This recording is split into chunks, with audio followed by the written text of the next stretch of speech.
আজকে বিকাল 4:30 নাগাদ গোপন সূত্রের মাধ্যমে আমরা একটা খবর পাই যে কাঁঠালতলির দিক থেকে একটি ড্রাগ কনসাইনমেন্ট নিয়ে আবার ট্যাবলেট আসছে বাইকে করে। এই খবরের ভিত্তিতে আমার চুড়াইবাড়ি থানার ওসি, সেকেন্ড অফিসার প্রীতিময় চাকমা এবং সিভিল ড্রেসের একটা টিম এবং ইউনিফর্মের একটা টিম আমরা রেড করি বাগন গজারবিল এরিয়াতে। ওইখানে ঠিক 4:30টার দিকে আমরা একটা কেরালা রেজিস্ট্রেশন নাম্বারের একটা বাইক একটা ইন্টারসেপ্ট করি। ওইখানে ওই বাইকের মধ্যে যিনি আরোহী ছিলেন তার নাম ছিল কমরুদ্দিন। ওনাকে আমরা আটক করি। এরপর আমরা ডিসিএম এবং ফরেন্সিক টিমের উপস্থিতিতে ওনার চেকিং হয়।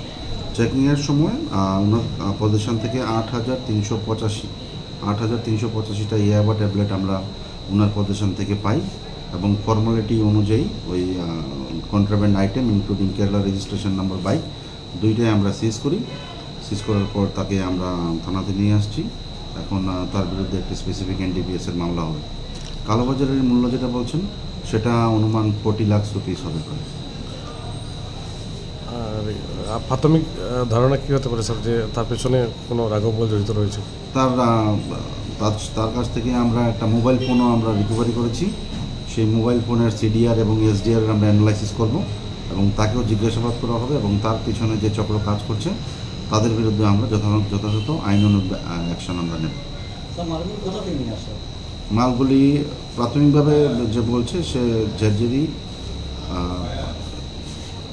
ওর বাড়ি যেখানে আছে কাঁঠালতলি থেকে সে নিয়ে আসছে, হয়তো আসামের কোনো প্রান্ত থেকে সে কালেকশন করেছে।